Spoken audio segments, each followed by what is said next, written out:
Welcome to the 1876 Sports and Culture Podcast.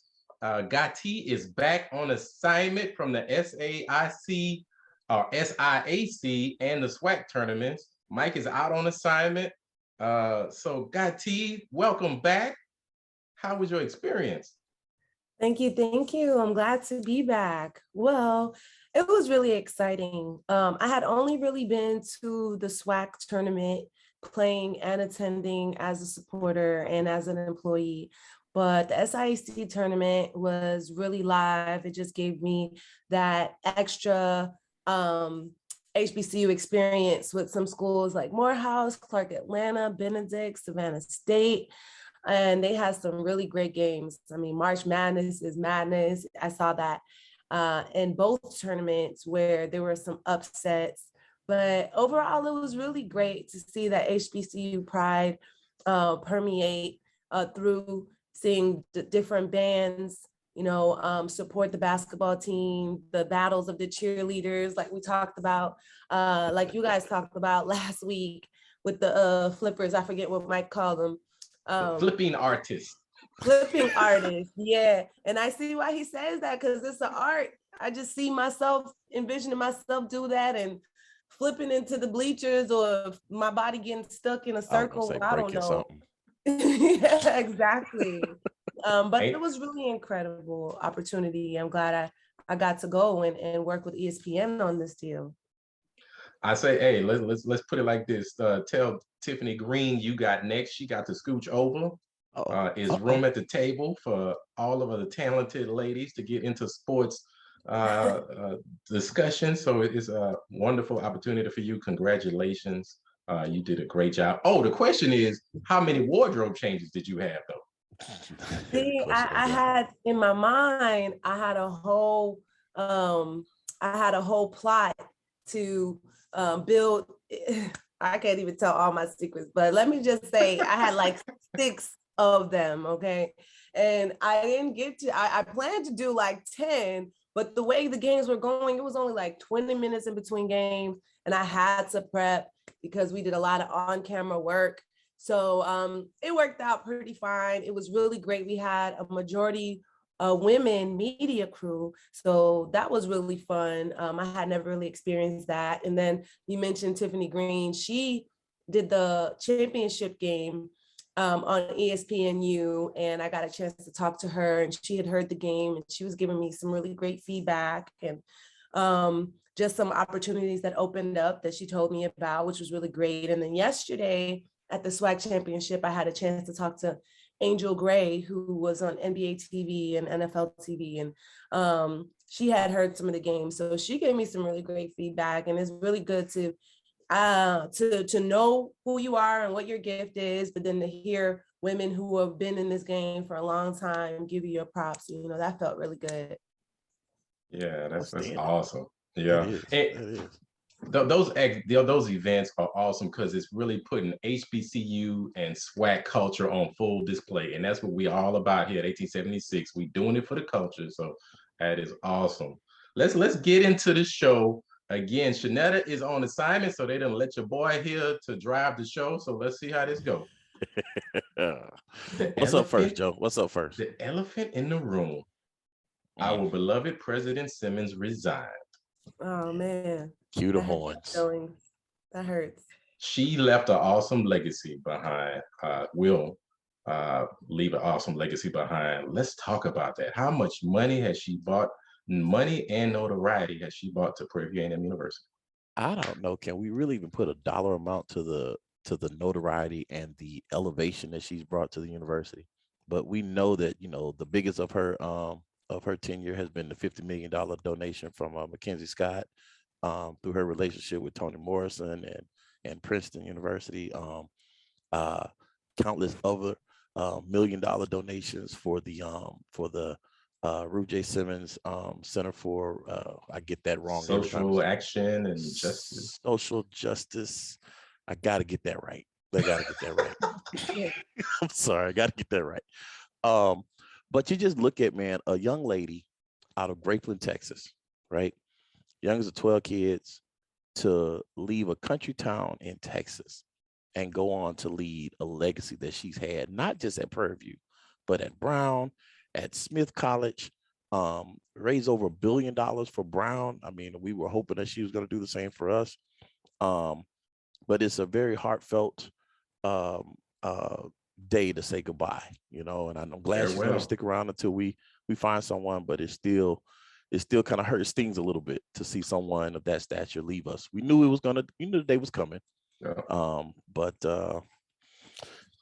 Yeah. Yeah. So I guess the biggest elephant is, Joe, who on deck? I mean, who got next? Are we as alums gonna voice our opinions? Are we gonna say, hey, we want who we want? Or are we gonna try to influence the board of regents to actually get someone that we want? Or does our donations not give us that strong of a voice?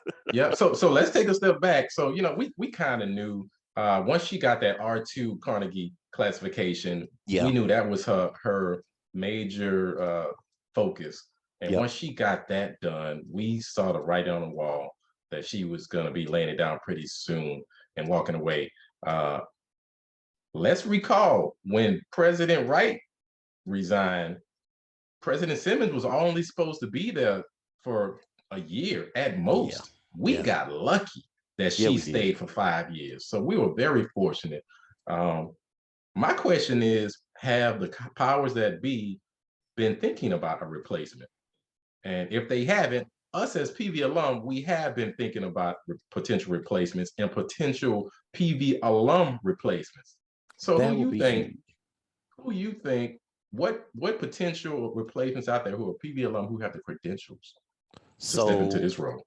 A couple of names that I've heard being thrown out, a good alpha brother of ours, Dr. Tal Kadi, who is currently at the University of Maryland Eastern Shore as a vice provost. He's done some phenomenal work there. He's left out of, he was also, I believe he was associate provost at Albany State. Yeah. So, you know, he's one that I've heard the name thrown out. And again, we're just speculating. We're not saying that this is an official, this is someone that's looking at the role or anything like that. But these are just people that, you know, hey, man, I think the general population would be okay with these folks, maybe, right? Or at least getting on the slate to be interviewed. Another name that was thrown out was Dr. Shannon Marquez, who has a very impeccable resume. I mean, from the University of Iowa to Drexel University to Temple University, and currently she's the Dean of Global Engagement for Columbia University. So she has that Ivy League pedigree, if you will. Yeah. She's a PV alum. She played basketball for PV, so she got the D1 athletic stamp. She got a grad degree from Texas A&M, so she got the Aggie ring. So that she got the Aggie ring, so that means she should be good with the Board of Regents.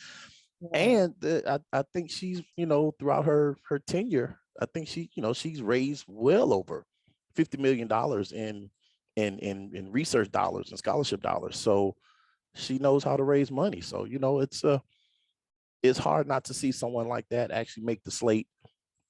We hope that, you know, some PV alums actually get an opportunity to engage and participate in the process. But I think the alums need to voice their opinions. I mean, hey, in fact, those of you who are listening, I mean, go to our Facebook, go to our social media pages, and tell us what you think. Who are you wanting to see at the helm to drive the ship to the next level? You know, Dr. Simmons has left us in a really great place. But we need to see, who do we want? I mean, the Board of Regents is going to do their thing, but I think we should have at least a play or voice in who we want leading our organization, our university, to the next section of this. Yeah, it'll be a pivotal hire for PVA in the near future. So, speaking of which, talking about legacies and more money coming into university, the Natural Resources Minister of Equatorial Guinea visited with President Simmons, I believe it was Tuesday of last week. They have a partnership where students from Equatorial Guinea 12 students, as a matter of fact, are on campus at Prairie View working on an undergraduate degree. This is very interesting to me because we know there's a history, a probably 30 plus year history of a connection with students from the Bahamas at Prairie View. Our beloved Freddie Roberts is one of the first Bohemians to grace Prairie View's campus. As well as we know we've always had a large contingent of students from Jamaica. So it's just, I love it. It ties so well together because PV is educating the African diaspora. Yes. That is, to me, just awesome. I love it. I love that too, because especially being a first generation American, going to Prairie View from Florida, I was really looking for a lot of the African Caribbean culture just because I grew up in it, was immersed in it, and I knew being so far away from home, I would need some of that in order to feel balanced. And I found it. I mean, look, I can't tell you how many times I went to the Rhythms out there in Houston in undergrad and just got the food that I needed and was able to speak my other language. So, that was really awesome, and just continue to meet people, international students at Prairie View, was really amazing. Even some of the athletes, one of my dear friends, Aminata J, 6'5" from Senegal, she came from Senegal to go to PV, and now she's back there having a successful life and career. So that's amazing. And I think it's so important for us in the East and the West to continue to connect and show how similar we are together and just continue to learn from each other. So I'm really loving that connection. Hold on, you dropped a little something there. So do you speak Patois? Is that the language that you? I speak Creole. Creole, man. She's from Haiti. Okay, I can't remember which one. I'm from Little Haiti in Miami, but my mother's family is Haitian, and then my father's family is Kenyan. They speak Swahili. So, man, you got a lot going on. Yeah, I didn't know that. I didn't know the Swahili was in there too. Yeah. I don't speak it too well, but I'm going later this year, so I'm gonna try to come back for next season, giving y'all some at least a paragraph or something. We'll be ready for it. Just give us the cuss words. Cuss words and money. I don't like to cuss, but I got you. Speaking of money, so we a lot of folks may have seen information dropping about the American Rescue Plan investment in HBCU. So it was a part of a $2.7 billion investment.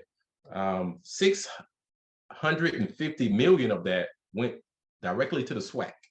Out of that 650 million, 84.1 million went to PV. 84.1 million. Elevating the profile, man. We're getting the big money. You got to do big things to get the big money. Yep. And I mean, we pushed for it though. That was legislation for, PV and other they partnered with politicians, and they pushed and forced President Biden to include that in his budgetary spending plan. So they didn't give it to us. We asked and pushed for it. Let's be clear. Yeah. But I will say, remember either this. Way, we glad that either way, we got it. But either way, remember this, PV alone. That money cannot be used on athletics. No. It cannot. It can only be used on academic endeavors on campus. So the athletic department still needs your money. Yes. Please don't get on social media talking about they just got 84 million. What you need it from me for? You know that's coming. You know it's coming. Got to student athletes. What do they need? They need money for what? That doesn't come out of their scholarship. Well, the athletes need money just for everyday maintenance type things. Remember, athletes are really dedicating themselves to the sport as much as they are in the classroom. So just are not able to get a job is the point. So just the everyday things that you need, whether it's personal items, shoes and clothes from time to time. I know back when I was in school, we get one check from the, I think it's the NCAA conference, $500 that we had to spend on clothes and shoes, but we got that for the whole year, which, really doesn't make a difference. And I think now it's half. So they cut that in half? They cut it in half. So, and for me, that I wasn't able to live with that. So I still had a job all 4 years. I don't know how I made it, but just to take some of the stress off of these athletes. You never know what their at-home situations are. Some students help out their family members as they're in school, which I did, and you just never know how this money can impact from food to personal items, and just overall having some kind of cushion to live. Because the other thing is, you don't want to graduate from school broke. So you want to hopefully be able to start some kind of savings plan to have a couple $1,000s when you graduate. But all this money just really helps with everyday living. So cut those checks, send them in to athletics. As a matter of fact, you can choose which athletic program you want to send them to, specify them to. So remember that. If you don't want to leave it open-ended, then you just want to give to the basketball team, men's or women, do that. If you want to just give to volleyball or track, you can specify, you can go online and specify those funds go to those areas. So keep that in mind, PV. Moving on. PV trail, it's rodeo time. Yes. PV trail riders, what you got? Man, well, all our Houston folks, they know that they just got through watching the Bun B concert that everybody's still talking about. The H-Town takeover. The H-Town takeover.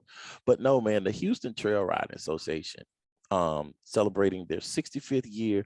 They're one of the longest riding, not just in establishment, but one of the longest riding Black trail riding associations in the state, definitely in the country, possibly. They're still trying to discern, figure out all of the history and all of that going on. But no, for those of you who used to be back on campus back in the day, I'm sure you've gone over and witnessed the chili cook-off. They used to happen every year around about this time. I don't know if you guys checked it out. I used to check it out because they used to really kick it over there in that field. Yeah, they did. So one thing that I found out, they actually decided to make Prairie View a stop, and had to ask PV for the rights to actually use the university's name. And that was part of the deal to actually, make PV a stop along that trail that they take into Houston. And these guys are still doing, just like the old days cowboys used to do with the horse and buggies, the wagons. They're out here eating, out in the rough part of the night. Cookie still on with the cast iron skillet and all that. Yes, man. Yes, they are still doing it old school, and they actually teach. They teach a lot of cowboy skills. They do that on campus actually, and they'll teach them, like some basic riding techniques and stuff like that. Safety. They really big on safety on that trail ride. So kudos to the Prairie View Trail Riding Association. Keep doing the good work. Keep that history alive, and hey, good stuff. Go ahead, Kati. It's so important to keep that heritage alive, because coming from Florida, I had no idea about the Black cowboys. And so I got so many lessons. I mean, I just felt like I was on another planet. I learned about the Rocky Mountain oysters, which turned my stomach, and I had bad dreams for a couple of days after learning about it. But it's just the rich culture and the history, and how deep the history is, and how the history continues to be whitewashed, but it's preserved generationally through them. And so, yeah, kudos to the PV Trail riders to continue to bring that experience time after time and share it with the students, because it's a lot of people first time experiencing that. And man, it's just a magical time, honestly. Yeah. One thing that I love that we're finally getting, you said something really, really strong about how our history has been whitewashed. I'm glad that we're finally getting to a point where our history can be told. We call it the parallel histories, right? Because the history still happened. It's just told through some different lenses. I'm glad that our lens is finally being exposed. One thing about cowboys, the original cowboys were Black. It is what the Native Americans called those guys handling the cattle and stuff out in the frontier. They called them cowboy. So it was dangerous work. Exactly. So you send them Negroes over there to do that. That's basically how it went down. So it's funny how just the simple term has been kind of, I don't want to say stolen, but kind of snatched away from us. And it was the original African Americans that were the cowboys. So no, it's really great that our stories are finally getting told from our perspective and through our lenses. So speaking of history, on March the 11th, 1878, 8 young African-American men enrolled in Alta Vista Agriculture and Mechanical College of Texas for colored youth, which was established 2 years prior in 1876. The college later became known as Prairie View University, and the young men are called the Unknown Eight. More history. Yes. It just keeps going. Prairie View has so much history, it's crazy. The 5th floor of the library is insane if y'all have not been. It goes really deep. Just to interject for a second, I just recall from all the history lessons former Mayor Jackson would tell around campus, but the founders of Prairie View, the city, walked there from New York. And so you can go back and check that out and kind of see the whole story. But just to kind of conceptualize that journey to establish the city and then the college is really powerful. Yeah. And one last thing, something that is hitting everybody, gas prices, the domino effect. We'll talk about that a little bit later on, but I know it's touching everybody. It's going to also touch athletics departments, and we'll speak about that a little later on. But let's move on. We're going to talk about some of this basketball tournament, the SWAC tournament that Gotti was graced her presence at. We'll be back.